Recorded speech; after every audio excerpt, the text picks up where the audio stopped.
الحمد لله رب العالمين والصلاة والسلام على نبينا محمد وآله وصحبه أجمعين وأشهد أن لا إله إلا الله وحده لا شريك له وأشهد أن محمدا عبده ورسوله صلى الله عليه وسلم أما بعد هذه ليلة 26 من شهر جمادى الأولى عام 1439 من هجرة النبي صلى الله عليه وسلم ونحن في الدرس 22 من شرح كتاب العقيدة الواسطية لشيخ الإسلام ابن تيمية رحمه الله.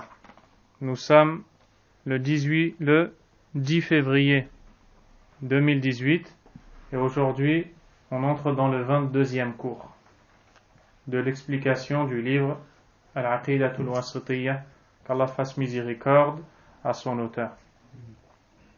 Après avoir parlé de l'attribut d'Allah Azza wa Jal qui est la parole, notamment le Coran, et du fait que le Coran a été révélé, il est descendu de la part d'Allah subhanahu wa ta'ala vers son prophète Muhammad alayhi salatu wassalam, ce qui d'ailleurs prouve qu'Allah est au-dessus de ses serviteurs. Cheikh al-Islam ibn Taymiyyah rahimahullah va passer à un autre point. Et après cela, après ce point-là, il va traiter des hadiths. Car vous avez bien vu que depuis le début, nous n'avons fait que lire des versets. Maintenant, ou après ce point-là, que nous allons lire maintenant, incha'Allah, il va passer au récit prophétique, faisant la mention des attributs d'Allah subhanahu wa ta'ala. L'auteur dit وَقَوْلِهِ وُجُوهٌ يَوْمَئِذٍ نَاظِرَةٌ إِلَى رَبِّهَا نَاظِرَةٌ عَلَى الْأَرَائِكِ يَنظُرُونَ لِلَّذِينَ أَحْسَنُوا الْحُسْنَى وَزِيَادَةٌ لَهُمْ مَا يَشَاءُونَ فِيهَا وَلَدَيْنَا مَزِيدٌ وهذا الباب في كتاب الله تعالى كثير من تدبر القرآن طالبا للهدى تبين له طريق الحق. L'imam Ibn Taymiyyah rahimahullah a cité quelques versets et il entre donc dans la question appelée Ru'yatul mu'minina li rabbihim yawm al-qiyamah, l'affirmation que les croyants verront leur Seigneur dans l'au-delà. Les savants de la Sunna ont pour conviction, d'après le Coran et la Sunna, que cela fait partie des fondements chez les gens de la Sunna, de croire que les croyants le jour dernier pourront contempler le visage d'Allah. Nas'alullah azza wa jal an yaftaha lana bab rahmatih وأن يوفقنا لرؤية وجهه الكريم سبحانه وتعالى وأن يجعل هذه الأعمال سببا لذلك, qu'Allah fasse que nos actions qui sont celles-ci soient pour nous une cause nous permettant de le voir le jour dernier. Et cela fait partie de la croyance. Les quelques versets cités, je vais lire les traductions rapprochées. Le verset: ce jour-là, il y aura des visages resplendissants qui regarderont leur Seigneur. L'autre verset: sur les divans, ils regardent. L'autre: à ceux qui agissent en bien est réservée la meilleure récompense, et même davantage. Et il y aura là pour eux tout ce qu'ils voudront, et auprès de nous, il y a davantage encore. L'auteur a dit: ce sujet abonde dans le livre d'Allah. Celui qui médite le Coran en quête de la bonne direction, de la guider, le chemin de la vérité se manifestera clairement à lui. Ainsi, vous comprenez que l'imam Ibn Taymiyyah rahimahullah nous montre les preuves, ou quelques preuves en réalité, car elles sont beaucoup plus nombreuses, que ce soit dans le Coran et dans la Sunna, montrant que l'on pourra, les croyants, voir Allah subhanahu wa ta'ala le jour dernier. Comme nous l'avons dit, c'est un des fondements chez les gens de la Sunna. Le premier verset cité par l'auteur, Wujuhu yawma'idhin nadira. Ce jour-là, il y aura des visages resplendissants. Nadira. Et nadira vient de an-nadara. Ou alors nadra. C'est la resplendissance, quelque chose qui est illuminé.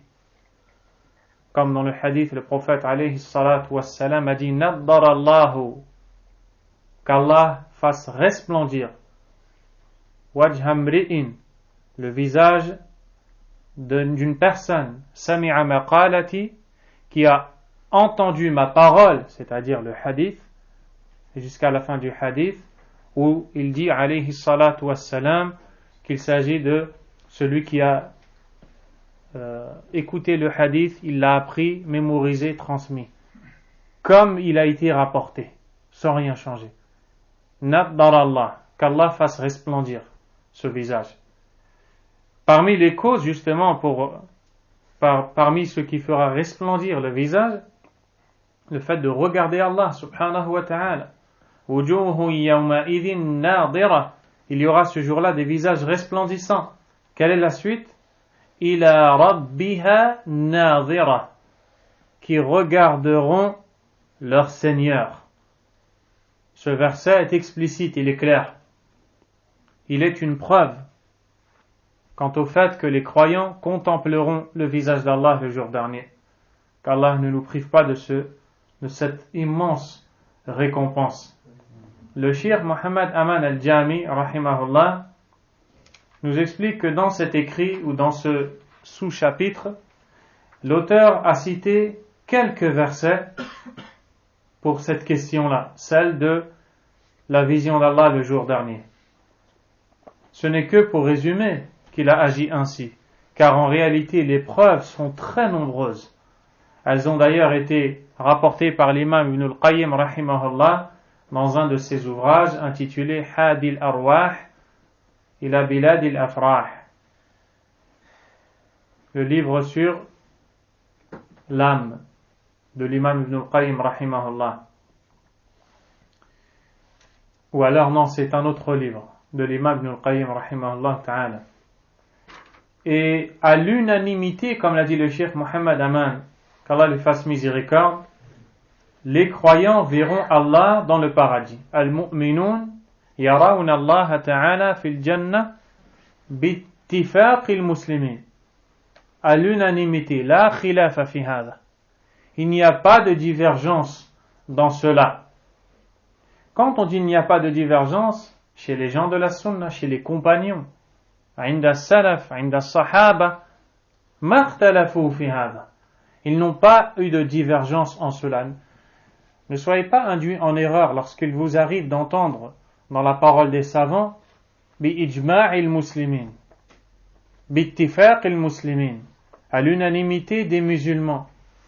Puis vous allez être peut-être amené à vous dire cette question ne fait pas objet de l'unanimité puisque certaines personnes, certaines sectes ne croient pas à cela.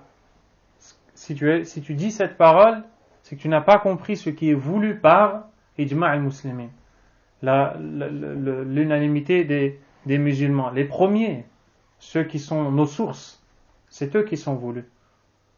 Cette question-là, Ijma' al-Muslimin, à l'unanimité des musulmans, Anna al-mu'minina yarawna Allah fil jannah, amma al-kafirun fala, li'annahum la yadkhuluna al-jannah. Quant aux mécréants, eux, non, parce qu'ils ne pourront pas entrer au paradis. Le paradis est la demeure des croyants. Puis ils ont divergé dans un point. Quel est ce point? واختلفوا في الرؤية في عرصات القيامة أهي خاصة بهم أو يراهم المنافقون مع المؤمنين أو يراهم المؤمنون أو يراه سبحانه وتعالى المؤمنون والمنافقون والكافرون ثم يحتجب عن غير المؤمنين. Une question a été évoquée chez les savants de la Sunna, elle est la suivante. Est-ce que, autre que les croyants le jour dernier, nous parlons ici avant d'entrer au paradis, est-ce que autres que les croyants, les kuffars, les mushrikoun, les polythéistes, pourront-ils voir Allah ou non? Certains ont dit que le jour dernier, les hypocrites verront Allah. D'autres ont dit, c'est-à-dire avec les croyants. D'autres ont dit que même les autres kuffars verront Allah. Les hypocrites sont une catégorie de kuffars. Puis arrivera un moment où Allah Azza wa Jal mettra entre eux et lui-même un voile. Ils ne pourront plus le voir. Seuls les croyants le verront. Ça sera pour eux un châtiment d'être privés de voir Allah subhanahu wa ta'ala. Le cheikh Mohammed Aman al-Jami rahimahullah, sans s'étaler dans la question, a dit: ce qui est compris de la parole de l'imam Ibn Taymiyyah, c'est-à-dire dans ses écrits, c'est qu'il est d'avis que nul ne pourra voir Allah le jour dernier à part les croyants. Et il a été soutenu dans cet avis par l'imam Ibn Hajar rahimahullahu ta'ala. Une question pourra se poser. Quelqu'un pourrait dire: il n'y a pas eu de divergence entre les compagnons, il n'y a pas eu de divergence entre les premières générations, il n'y a pas de divergence à avoir au sein des gens de la sunna dans la croyance. Cette question alors, est-elle une divergence dans la aqidah, dans la croyance? La réponse est non. Car la question de aqidah, c'est la vision d'Allah le jour dernier. Ils sont unanimes pour cela. Pour dire que les croyants verront Allah le jour dernier, il n'y a pas de divergence dans cela. Alors cette divergence, comme a dit le cheikh Mohammed Aman al-Jami, est d'ordre scientifique. Elle n'est pas d'ordre dogmatique. Elle ne relève pas de divergence dans la croyance. Car le fondement, c'est la vision d'Allah le jour dernier. Il n'y a pas de divergence dans cela. Mais il y a un point scientifique qui est: est-ce que les autres pourront le voir, ne serait-ce qu'un moment ou non? Donc ça, c'est la réponse à cette question. Car il n'y a pas de divergence dans la croyance chez les pieux prédécesseurs. Ensuite, il y a deux sectes qui ont été citées. Il y en a d'autres, mais ici, il y a Al-Mu'tazila. Al-Mu'tazila renie et n'accepte pas le fait de croire que l'on pourra voir Allah le jour dernier. Pourquoi? Un égarement amène à un autre. Al-Mu'tazila refuse d'affirmer à Allah l'élévation. Pour eux, on ne doit pas dire qu'Allah est élevé. Ils sont en cela en accord avec les Ash'a'ira. Et puisque pour eux, on ne peut pas dire qu'Allah est élevé, subhanahu wa ta'ala, on ne peut plus affirmer qu'on va le voir. Pourquoi? Parce que si on dit qu'on va le voir, eh bien ça voudrait dire qu'on va le voir en haut. Subhanahu wa ta'ala. Mais comme eux ne croient pas qu'il est en haut, regardez comment ils se sont perdus. Comme pour eux Allah n'est pas en haut, on ne doit pas dire cela, alors on ne peut pas dire qu'on le verra. Vous avez vu un égarement, à quoi ça amène? À un autre. Qu'Allah nous en préserve. Là c'est le résumé de leur croyance que je vous fais. Et ils ont essayé d'argumenter. Ils ont essayé de citer des versets du Coran et d'en faire des preuves quant à leur croyance. Ils ont cité le premier verset, la parole d'Allah subhanahu wa ta'ala: La tudrikuhu al-absar wa huwa yudriku al-absar wa huwa al-latif al-khabir. Les regards ne l'atteignent pas et lui atteint les regards. Subhanahu wa ta'ala. Ils ont dit c'est la preuve claire qu'on ne peut pas voir Allah tabaraka wa ta'ala. Mais Cheikh al-Islam ibn Taymiyyah rahimahullah a répondu à cette ambiguïté en disant que ce qui a été nié ici n'est pas la vision, mais le regard. Ou plutôt, n'est pas la vision, mais le fait d'atteindre par le regard, ou alors de percevoir par le regard. Je vais vous illustrer cela par un exemple. N'est-ce pas que lorsque Muhammad est devant moi ici, comme c'est le cas maintenant, je le vois et je le cerne de par mon regard. Je peux voir tout ce qui est face à moi. Je vois tout de lui, n'est-ce pas? Je l'ai regardé et je l'ai cerné. Par contre, imaginez-vous que Muhammad était à 300 mètres de moi. Je le regarde. Je le vois ou non? Oui, je le vois. Est-ce que je le cerne? Est-ce que je le cerne? Non. Quand il est à 300 mètres, tu ne peux pas tout voir de lui. Tu ne peux pas le cerner par ton regard, n'est-ce pas? C'est ça qui est nié d'Allah subhanahu wa ta'ala. Ce n'est pas la vue. C'est le fait que les regards ne peuvent pas le cerner, ne peuvent pas l'atteindre complètement, ne peuvent pas le percevoir complètement, tellement il est immense subhanahu wa ta'ala. Donc ce n'est pas la vision qui est niée. Wa alaykum assalam wa rahmatullahi wa barakatuh. Le deuxième verset qu'ils ont utilisé, c'est le dialogue entre Allah tabaraka wa ta'ala et Moussa. Vous savez que Moussa alayhi salam a demandé à son Seigneur de se montrer à lui. Qala Rabbi arini anzur ilayk. Ô Seigneur, montre-toi à moi. Qala lan tarani. Allah azza wa jalla lui a dit, tu ne me verras pas. Walakin anzur ila al-jabal. Mais regarde la montagne. Fa in istaqarra makanahu fa sawfa tarani. Et si la montagne reste à son endroit, alors tu me verras. Puis quand Allah tabaraka wa ta'ala s'est montré, la montagne n'a pas supporté. La montagne a explosé devant la puissance et la grandeur d'Allah tabaraka wa ta'ala. Et alors, Moussa alayhi salam est tombé foudroyé. Et ce récit-là, on l'avait écouté lors de l'introduction, vous vous souvenez? Quand on avait expliqué la aqidah, revenez au premier audio, vous vous souviendrez qu'on a déjà parlé de cela. L'essentiel ici, c'est qu'Allah Azza wa Jalla a dit à Isa, lan tarani, tu ne me verras pas, en utilisant la particule arabe lan, qui désigne une négation au futur. Pour eux, pour les Mu'tazila, ils ont dit, c'est la preuve claire qu'on ne peut pas voir Allah. Donc, le jour dernier aussi, on ne le verra pas, puisque Allah Azza wa Jalla a dit, lan tarani. Et lorsque lan est utilisé, c'est-à-dire la négation qu'une chose se passe au futur, ce qui est voulu, c'est tant bien dans ce bas monde que dans l'au-delà. C'est-à-dire que pour eux, dans ce verset, Allah Azza wa Jalla a dit, tu ne me verras pas ni dans ce bas monde ni dans l'au-delà. Et comment les gens de la Sunna ont répondu à cet égarement?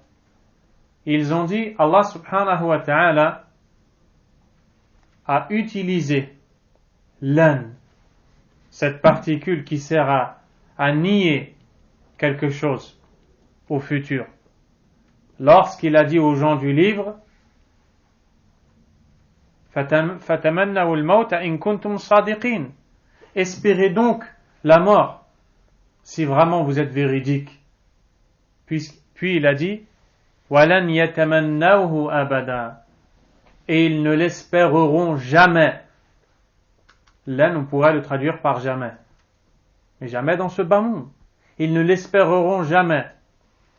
Puis dans un autre verset, on voit que quand les gens de l'enfer seront châtiés par Allah subhanahu wa ta'ala, ils diront وَقَالُوا يَا مَالِكُ لِيَقْضِ عَلَيْنَا رَبُّكَ الآن يعني في الآخرة يتمنون الموت فلن إنما هي في الدنيا. Ils diront au Malik, en interpellant Malik, l'ange gardien du feu de l'enfer, dis à ton Seigneur de nous achever. Qu'est-ce qu'ils veulent maintenant? Qu'est-ce qu'ils espèrent? Ils espèrent la mort. Alors que dans le bas monde, lan yatamannahu, ils ne l'espéreront jamais. Donc jamais, c'est-à-dire dans ce bas monde. La preuve, c'est qu'une fois dans l'au-delà, ils espéreront la mort. Tellement ils ne supporteront pas le feu. Donc, on revient, lan tarani, tu ne me verras jamais, c'est-à-dire dans ce bas monde. Quant à l'au-delà, il y a des preuves explicites.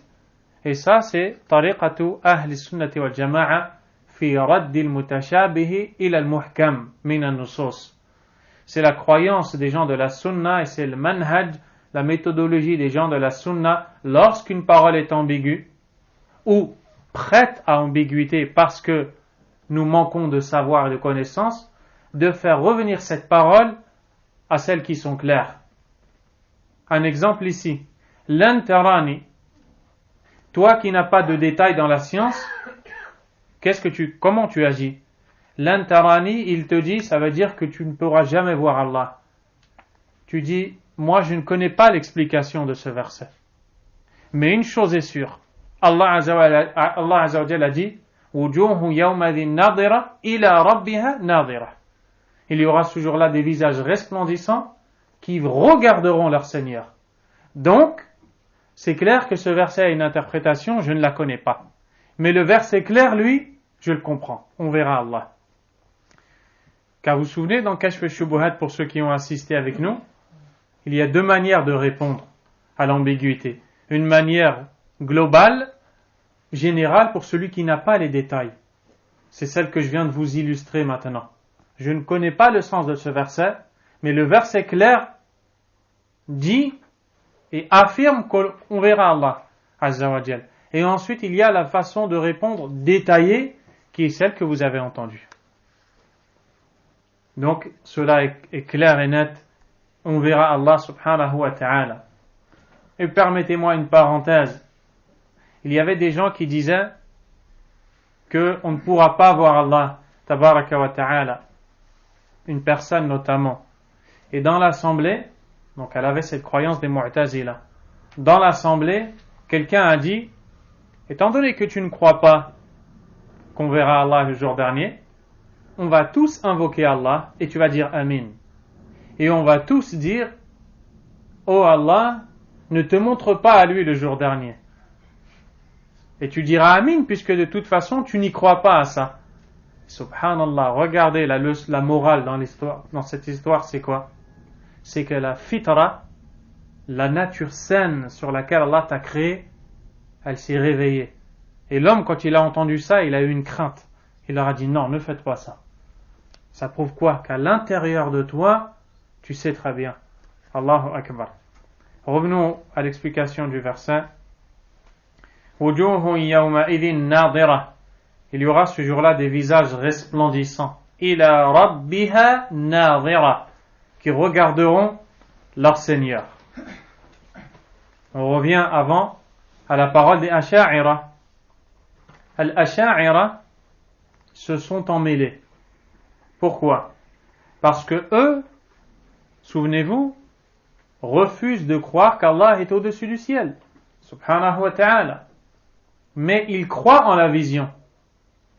Si ce n'est qu'étant donné qu'ils ne croient pas qu'Allah est au-dessus, subhanahu wa ta'ala, ils ont été obligés aussi dans la vision d'amener des paroles étranges. Certains parmi eux ont dit, on le verra de partout. Comme ça ne veut pas dire que pour eux on lève la tête et on le voit au-dessus de nous. On le verra de partout. Devant, derrière, à droite, partout. Mais quelle raison accepte ça? Allah tabaraka wa ta'ala est au-dessus et on le verra au-dessus de nous. Subhanahu wa ta'ala. On le dit avec la plus grande des simplicités. D'autres ont donné d'autres interprétations qui sont toutes aussi confuses les unes que les autres, alors qu'il leur suffisait de délaisser cette tariqa, cette méthodologie, allati hiya taqdimul aqli ala al-naql, al-naql yani al-Qur'an wa sunnah. Le fait de faire passer la raison avant les textes, ils auraient dû délaisser cela et affirmer ce que les textes ont affirmé. Ils auraient trouvé la quiétude et le repos de leur âme, et leur foi aurait augmenté, et ils se seraient rapprochés d'Allah, subhanahu wa ta'ala, plutôt que de se perdre dans la croyance et de surcroît dans tout ce qui va découler de cette croyance qui est la base de ta religion, cher croyant. Ashir Saleh al-Fawzan nous dit: les visages cités dans ce verset sont les visages des croyants, qui le jour de la résurrection seront resplendissants, illuminés, beaux, embellis, brillants.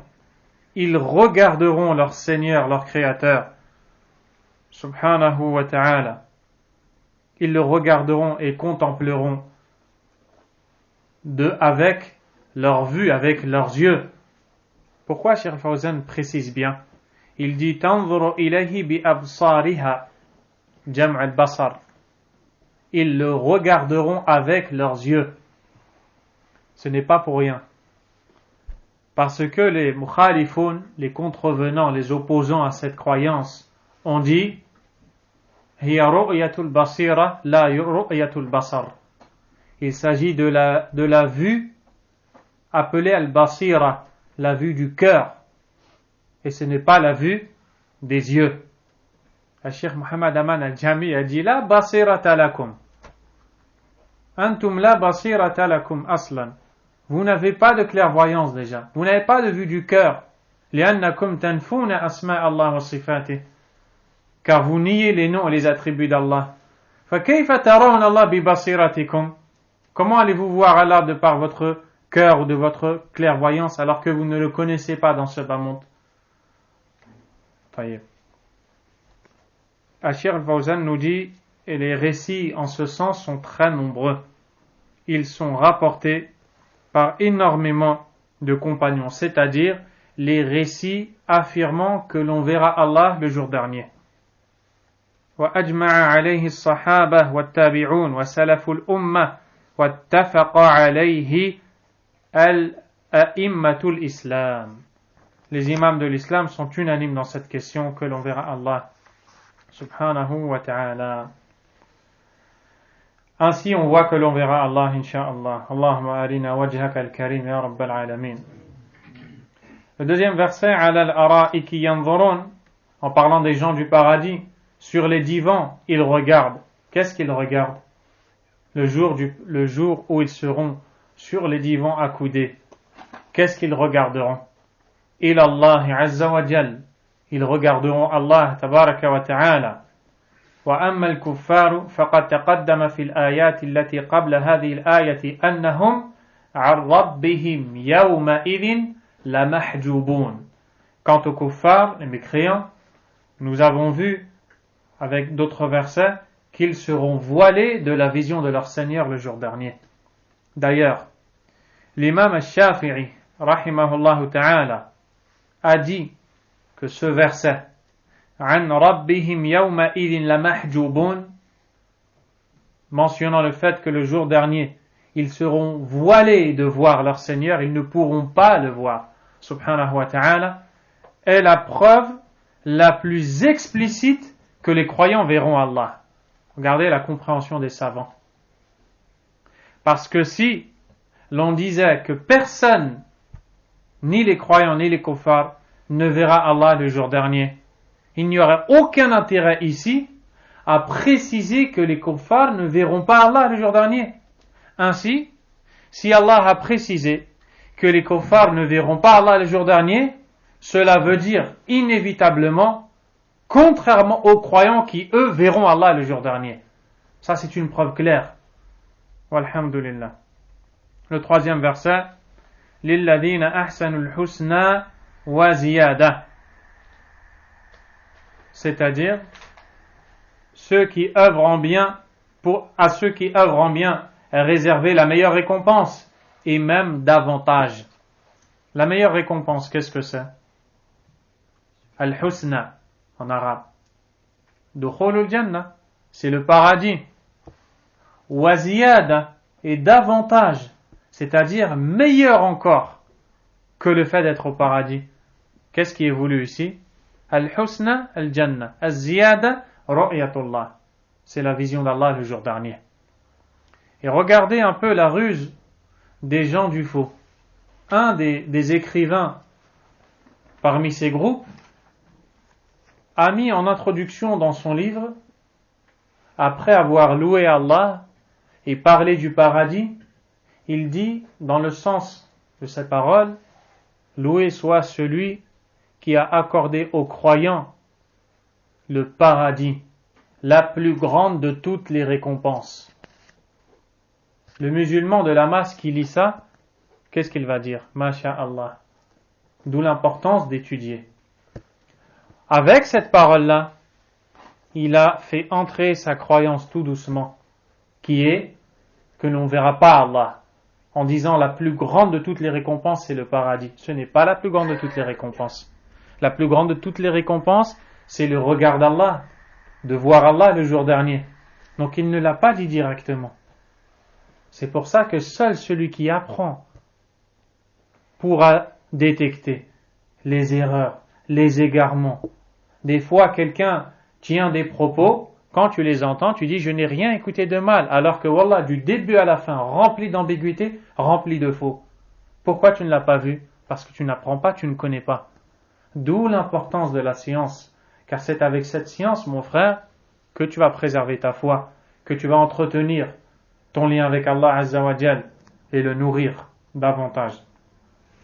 Le Cheikh Salih Al-Fawzan hafidhahullah a dit Lilladhina ahsanu, à ceux qui ont œuvré en bien, c'est-à-dire bil qiyami bima awjabahu Allah alayhim min al-a'mali wal kaffi amma nahahum anhu min al-ma'asi, ils sont ceux qui ont accompli leur devoir envers Allah et ont délaissé les interdits. Al-husna, ils auront al-husna, la meilleure récompense, c'est-à-dire le paradis. Wa ziyada, et davantage encore, hiya an-nadharu ila wajhi Allah al-karim, le fait de contempler le noble visage d'Allah, comme cela est rapporté par l'imam Muslim et autres. Et c'est l'explication donnée par les salafs, les pieux prédécesseurs de cette communauté. Ce qui est donc à retenir de ce verset, c'est l'affirmation que les croyants pourront voir Allah le jour dernier, subhanahu wa ta'ala. Wa qawluhu ta'ala, lahum ma yasha'una fiha wa ladayna mazid. Le dernier verset que l'auteur a cité, la traduction, le sens rapproché, c'est il y aura là pour eux tout ce qu'ils voudront, et auprès de nous, il y a davantage encore. Il parle du paradis, subhanahu wa ta'ala. Lil mu'minina fil jannati ma tashtahi anfusuhum. Les croyants auront au paradis ce que leur âme désirera. Wa taladhu a'yunuhum min fununil na'imi wa anwa'il khayr. Allahu akbar. Au paradis, les gens auront tout ce qu'ils voudront. Tout ce que leur regard atteindra et qu'ils désireront, ils l'auront. Waladayna mazid, et auprès de nous davantage encore. De quoi s'agit-il? De la vision d'Allah subhanahu wa ta'ala. Qu'est-ce qui est à retenir de tous ces versets cités? L'affirmation que l'on verra Allah, les croyants pourront voir leur Seigneur le jour dernier, et que c'est le plus grand des bienfaits jamais donné. Et c'est la parole des compagnons, la parole des tabi'un. Les tabi'un sont ceux qui ont vécu de manière résumée avec les sahaba, ou qui ont vu des sahaba, qui ont rencontré des compagnons avec la foi. Wa a'immatul muslimin, les imams des musulmans, contrairement à plusieurs sectes, parmi lesquelles Al-Rafida, les chiites Rafida, Al-Jahmiya, Al-Mu'tazila, qui eux refusent de croire en la vision d'Allah le jour dernier. Et en cela, ils se sont opposés au Coran et à la Sunna, et leurs paroles sont nulles pour plusieurs raisons. Puis le Cheikh Salih Al-Fawzan, Jazahullahu khayran wa hafidahullah wa baraka fi juhudi wa hafidha lahu sihhata. Cheikh Salih Al-Fawzan, qu'Allah le préserve, a dit pour plusieurs raisons ces paroles sont nulles. Puis il a cité quelques-unes des paroles que vous avez déjà entendues. Walillahi alhamd.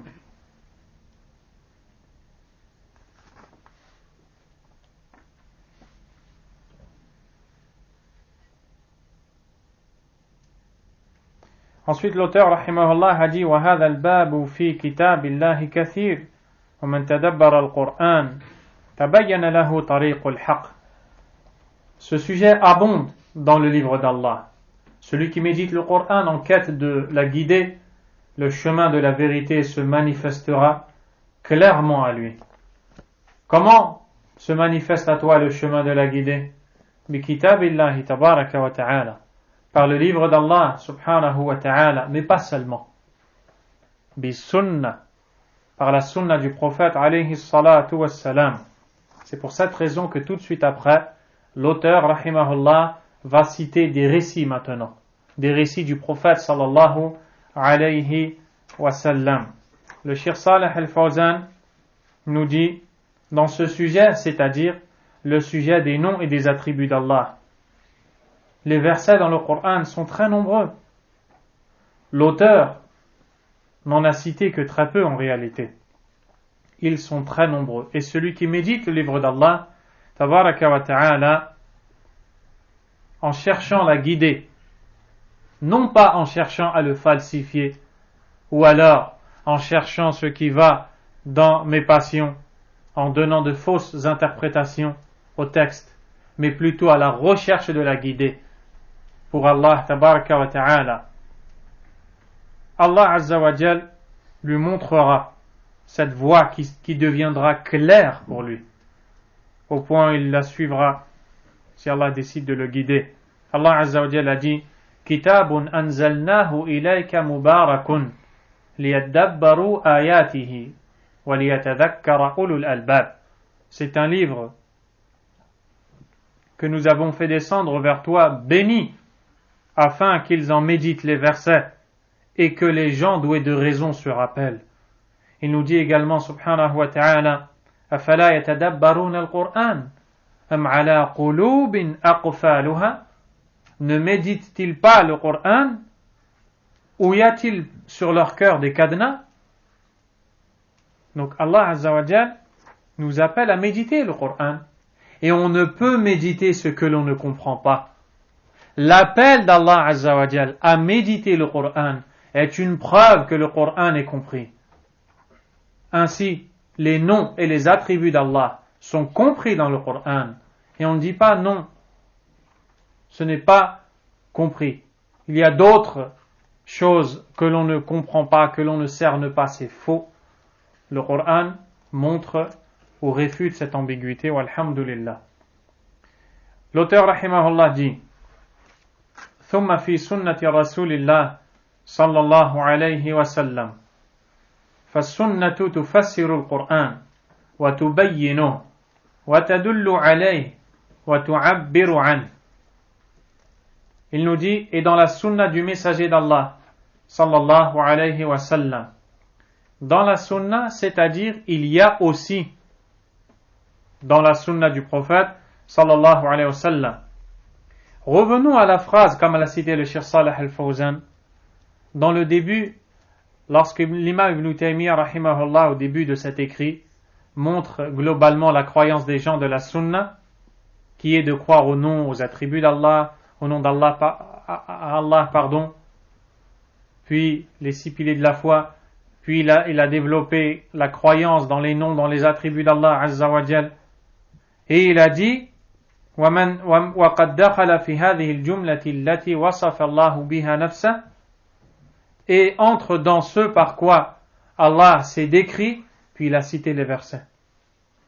Et là maintenant il dit et dans la sunna, c'est-à-dire et dans la sunna aussi, il y a ce par quoi Allah se décrit. Allah se décrit à nous azza wa jal dans le Coran et dans la sunna à travers la parole de son prophète alayhi salatu wassalam. En effet, la sunna explique le Coran, elle l'éclaircit, le corrobore et l'interprète, et ce par quoi le messager a décrit son Seigneur en fait de hadiths authentiques approuvés par les hommes de science doit aussi être objet de croyance. Il y a des points très importants qui sont cités ici. Premièrement, il est fait mention de la sunna du prophète sallallahu alayhi wa sallam. Dans la sunna, on voit la description d'Allah. Nous voyons des noms, des attributs qui nous permettent de le connaître. La sunna est la deuxième source dans l'islam. La première source, c'est le Coran. Deuxièmement, vient après, la sunna, c'est la deuxième source. C'est une révélation. La sunna est comme le Coran. Vous entendez cela? Elle est comme le Coran. Dans le sens où c'est une révélation qui vient d'Allah. Allah tabaraka wa ta'ala a dit de son prophète alayhi salatu wassalam, وَمَا يَنْطِقُ عَنِ الْهَوَى. Et il ne parle pas sous l'effet de la passion. إِنَّمَا هُوَ وَحْيٌ يُوحَى. Ce n'est qu'une révélation qui lui est faite. إِذَا تَكَلَّمَ فِي الدِّينِ عَلَيْهِ الصَّلَاةُ وَالسَّلَامُ كَانَ كَلَامُهُ كَالْقُرْآنِ أي لأنه وحي من الله تبارك وتعالى. Quand le prophète parle dans la religion alayhi salatu wassalam, sa parole est comme le Coran, car c'est une révélation d'Allah. إِنَّمَا يُبَلِّغُ عَنِ اللَّهِ عَزَّ وَجَلَّ. Il ne fait que transmettre de la part d'Allah. فَكَلَامُهُ وَحْيٌ وَكِتَابُ اللَّهِ وَحْيٌ لَا تَفْرِقْ بَيْنَهُمَا. Attention, il n'y a pas de différence entre le Coran et la sunna du prophète sallallahu alayhi wa sallam, les deux sources auxquelles on doit revenir. Allah Azza wa Jalla a dit فَإِن تَنَازَعْتُمْ فِي شَيْءٍ فَرُدُّوهُ إِلَى اللَّهِ وَالرَّسُولِ. Si vous divergez dans une quelconque affaire, ici, fi shay'in nakira. Ici, ce qui est voulu, c'est al-umum, c'est la généralité. Toutes les affaires. Peu importe l'affaire et la question dans laquelle vous divergez, renvoyez cela à Allah et son messager. Cheikh Salih Al-Fawzan nous dit Ar-raddu ila Allah wa ar-ruju'u ila kitabih. Renvoyer à Allah, c'est-à-dire à son livre. Wa ar-raddu ila ar-rasul sallallahu alayhi wa sallam ba'da wafatihi huwa ar-ruju'u ila sunnati. Et après sa mort, revenir au messager, c'est-à-dire revenir à sa sunna. Qu'est-ce que la sunna du prophète sallallahu alayhi wa sallam? Est-ce qu'il est acceptable que tu ne saches pas définir la sunna? Certes, dans la manière globale, lorsque tu dis je suis la sunna, tu sais que tu entends par là, tu suis la guidée. Walhamdulillah. Mais la définition de la sunna, qu'est-ce que c'est? Dans le sens linguistique, la sunna, c'est at-tariqa. C'est la voie, dans le sens linguistique. C'est une voie empruntée, une voie suivie. Dans le sens religieux, istilahan,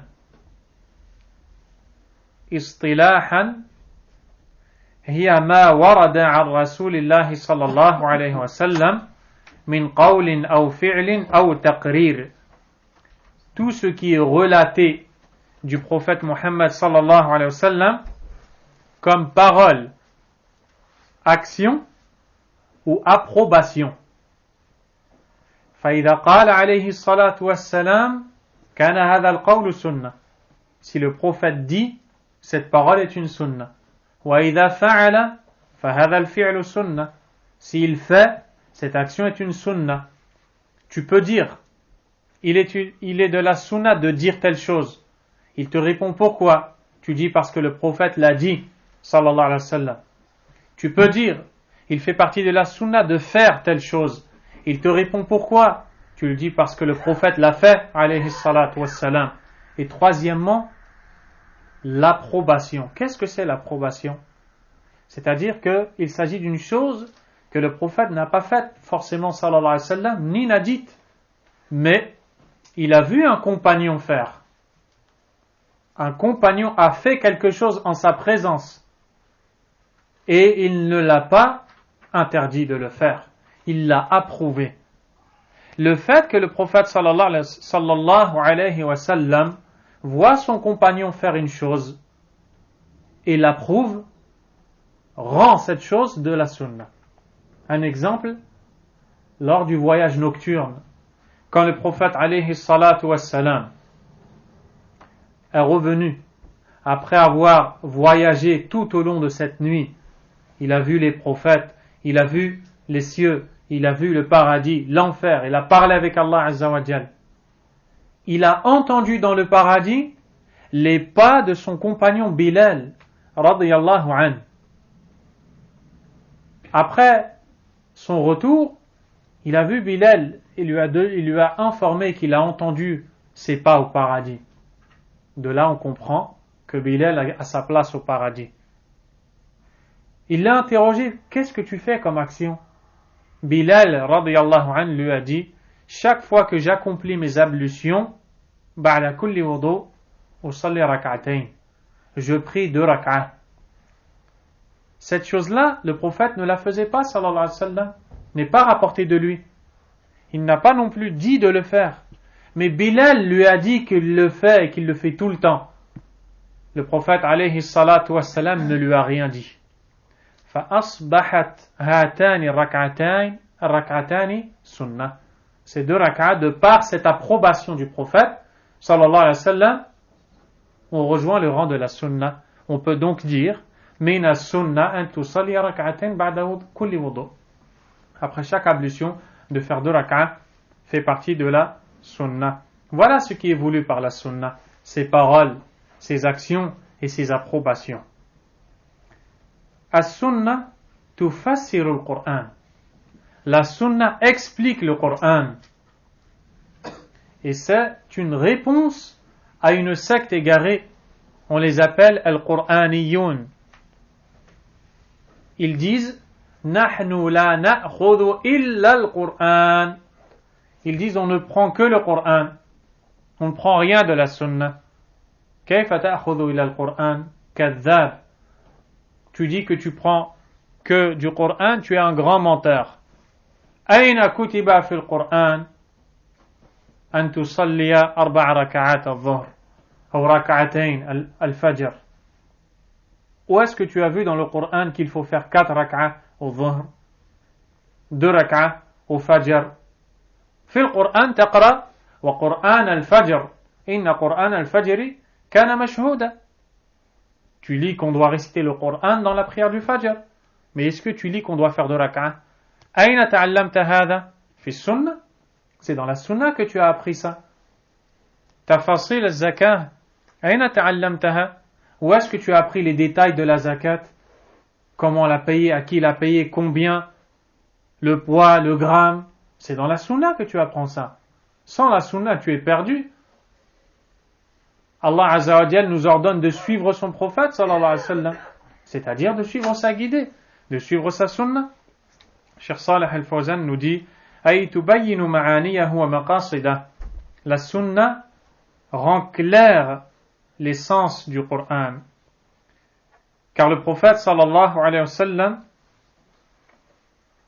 yubayyinu linnasi ma unzila ilayhi, éclaircit aux gens ce qui lui a été révélé. Allah Azza wa Jalla a révélé le Coran et il a envoyé le prophète sallallahu alayhi wa sallam. Allah Azza wa Jalla a dit wa anzalna ilayka dhikra litubayyina linnasi ma nuzila ilayhim. Et nous avons fait descendre vers toi le rappel, c'est-à-dire le Coran. Pourquoi?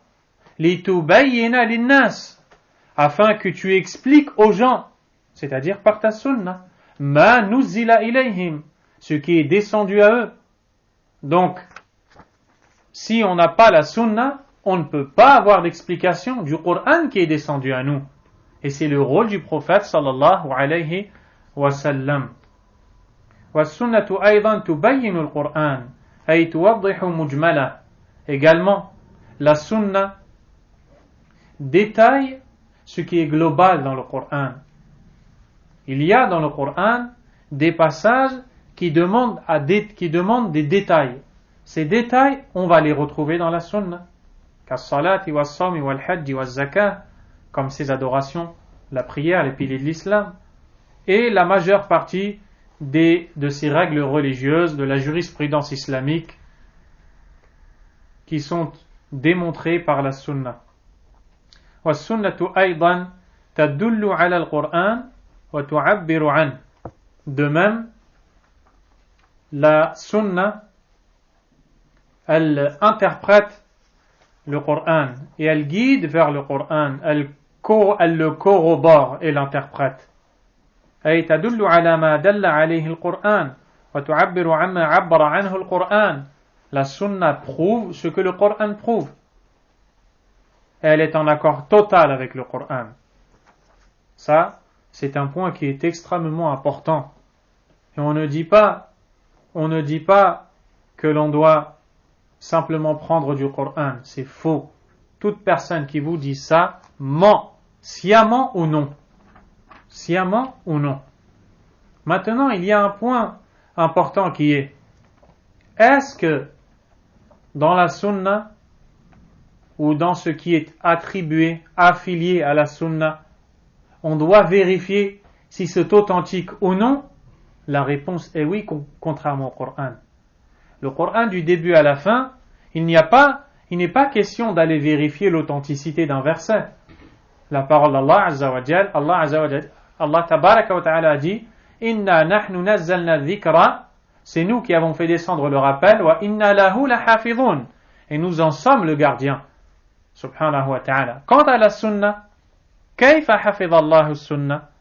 Comment est-ce qu'Allah Tabaraka wa Ta'ala a préservé la sunna?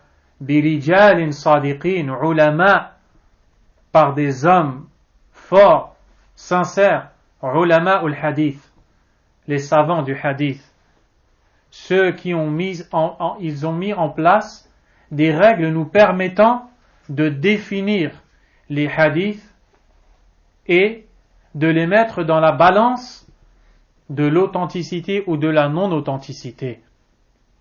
C'est avec ça, on appelle ça al-isnad, la chaîne de transmission. C'est comme cela qu'ils ont par la grâce d'Allah Azza wa Jal protégé les récits. Et al-isnad, qu'est-ce que c'est? C'est la chaîne de transmission. Aujourd'hui, je vous parle, n'est-ce pas?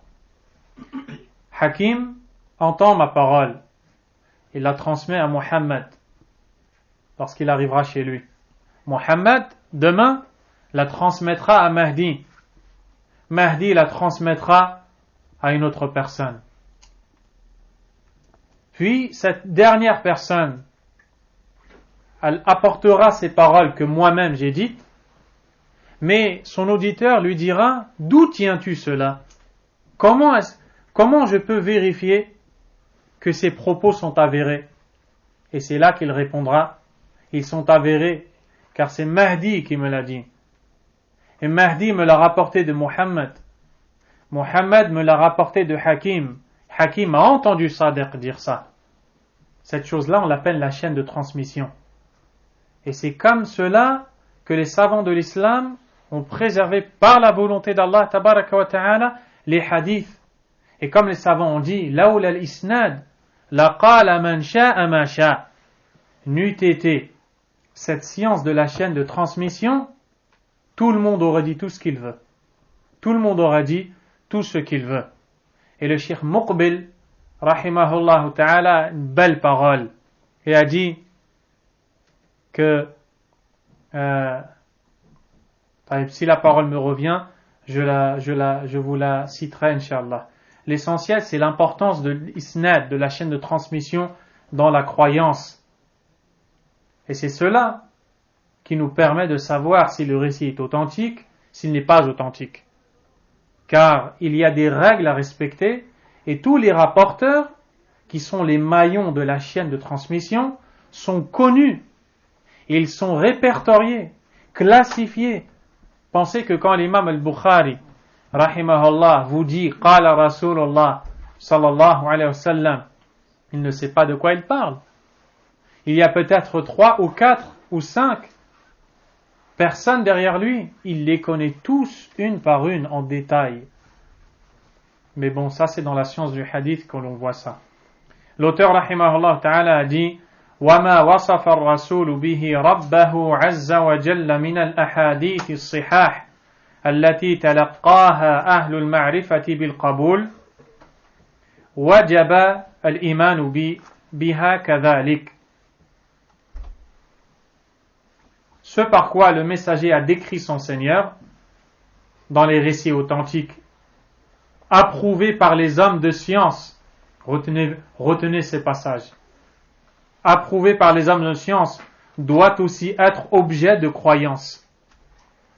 C'est-à-dire que quand on sait qu'un récit authentique est approuvé par les savants du hadith, par les savants du domaine, non pas par n'importe quel égaré ne connaissant absolument rien ou que très peu de cette science. Il vient et te dit, le messager a dit, sans aucune chaîne de transmission, sans rien pour vérifier l'authenticité. Immédiatement, c'est pas accepté. Ce n'est pas accepté chez les savants du hadith. Ça, c'est ce qu'on appelle la chaîne de transmission et c'est très important. Donc, à partir du moment où le hadith est authentique, qu'est-ce qu'il dit ici? Al-ahadith as-sihah, ay as-sahiha. Les récits prophétiques authentiques, approuvés par les gens de science. Ce sont eux qui l'ont authentifié. Le Cheikh Saleh Al-Fawzan nous détaille cela. كما يجب الإيمان بما وصف الله به نفسه في القرآن الكريم. Tout comme il est un devoir d'avoir la foi en les noms et attributs rapportés par le Coran. Eh bien, il faut croire aux noms et attributs et à tout ce qui est rapporté du prophète sallallahu alayhi wa sallam, car dans le Coran, Allah Azza wa Jal nous informe qu'il ne parle pas sous l'effet de la passion, mais ce n'est qu'une in huwa illa wahyun yuha. D'ailleurs, j'ai fait erreur, j'ai dit innama, c'était in huwa illa wahyun yuha. Ce n'est qu'une révélation qui lui est faite. فالسنة التي نطق بها الرسول صلى الله عليه وسلم وحي من الله. La sunna du prophète alayhi salatu wassalam est une révélation d'Allah. Allah Azza wa Jalla a dit وَأَنزَلَ اللَّهُ عَلَيْكَ الْكِتَابَ وَالْحِكْمَةِ. Et il a fait descendre vers toi le livre et la sagesse. Al-muradu bil-hikmah hiya sunna. Ce qui est voulu par la sagesse, c'est la sunna, c'est ça qui est voulu. فَيَجِبُ الْإِيمَانُ بِمَا وَرَدَ فِي السُّنَّةِ. Il est un devoir, une obligation de prendre tout ce qui est rapporté par la sunna. De manière plus particulière quand il s'agit de la croyance. Allah Azza wa Jalla a dit وَمَا آتَاكُمُ الرَّسُولُ فَخُذُوهُ وَمَا نَهَاكُمْ عَنْهُ فَانْتَهُوا. Et ce que le messager vous donne, prenez-le.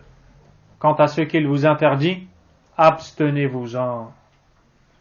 Mais, a dit le Cheikh Saleh Al-Fawzan, لا بد في قبول الحديث والإيمان به من ثبوته عن النبي صلى الله عليه وسلم. Pour pouvoir accepter le hadith et bien affirmer qu'il est une parole du prophète sallallahu alayhi wa sallam et faire ce qui en découle, c'est-à-dire adhérer à la croyance citée dans ce récit, il faut absolument que ce hadith soit authentique. C'est pour cette raison que l'a cité l'imam Ibn Taymiyyah rahimahullah. Qu'est-ce que donc le hadith authentique? Le Cheikh Saleh Al-Fawzan nous dit, c'est la définition donnée par les gens du hadith, هو ما نقله راو عدل تام الضبط عن مثله من غير شذوذ ولا علة فهو ما اجتمع فيه خمسة شروط. Le hadith authentique, la définition, on ne va pas trop s'étaler, mais vous allez comprendre quand même, incha'Allah. Les savants du hadith ont défini qu'est-ce que le hadith authentique, qu'est-ce que ça veut dire. Réponse, c'est ce qui est rapporté, ce qui est relaté par un rapporteur intègre. Premièrement, il doit être intègre. Deuxièmement, tamu dabti, à la mémoire précise. Troisièmement, donc, an mithlihi, il le rapporte de quelqu'un comme lui, qui est intègre et qui a la mémoire précise. Min ghayri shudhudhin wala illa, sans être dans l'isolement. Qu'est-ce que c'est l'isolement? L'isolement dans la chaîne de transmission ou dans la science du hadith, c'est le fait qu'un rapporteur soit connu pour son intégrité, c'est quelqu'un de pieux, il a la mémoire, il rapporte le hadith si ce n'est que il contredit quelqu'un qui est encore plus intègre que lui, fiable, quelqu'un qui est encore plus fiable que lui. Lorsque deux personnes sont fiables, l'une l'est plus que l'autre. L'information, tu vas pencher plus vers celui qui est plus fiable, n'est-ce pas? Eh bien, il est fiable, mais s'il contredit quelqu'un qui est plus fiable que lui, on prend de celui qui est plus fiable que lui. Et ainsi, s'il contredit quelqu'un qui est plus fiable que lui, on appelle ça ash-shudhudh, l'isolement. On dira de ce hadith qu'il est isolé. On prendra le récit rapporté par celui qui est plus fiable. Ou alors, qu'il contredise des gens comme lui, qui sont fiables, mais qui sont plus nombreux que lui. Une personne connue comme étant fiable, 20 connus ou 10 comme étant tous fiables. La personne seule donne une parole. Les 10 autres le contredisent. Qu'est-ce que tu fais? Tu prends des 10. C'est plus fiable de prendre des 10. Pourquoi? Parce qu'il reste un homme, il est sujet à l'erreur, il peut se tromper. Qu'est-ce que le hadith authentique? C'est une parole relatée par un rapporteur intègre, s'il est connu pour le mensonge, des péchés, on ne prend pas sa parole. Par un rapporteur qui est intègre, qui ait une mémoire précise, de sorte qu'il ne se trompe pas, qu'il ne soit pas isolé. Vous avez compris ce que cela veut dire. Wala illa, et sans qu'il n'y ait un défaut dans la chaîne de transmission. Il y a des défauts qui font que le hadith va être faible. Par exemple, dans une chaîne de transmission, il y a plusieurs rapporteurs. Ils réunissent en eux ces conditions. Ils sont intègres, fiables, ils ont une bonne mémorisation. Si ce n'est que quand tu regardes, alaykoum salam, tu vois que ces deux rapporteurs, dont il est dit que l'un a rapporté à l'autre, n'ont pas vécu ensemble. Ils ne se sont pas rencontrés. Ça, c'est ce qu'on appelle une illa, un défaut dans la chaîne de transmission. À cause de ce défaut, on ne va pas prendre le hadith. Donc, vous voyez que ce n'est pas une mince affaire. Vous voyez que quand les savants disent, on prend les hadiths qui sont rapportés par le prophète alayhi salatu wassalam dans l'aqida, il ne s'agit pas d'une parole qui est arrivée de nulle part et on y croit, comme des égarés essaient de le dire, ou alors ceux qui suivent les égarés sans se rendre compte de leurs erreurs.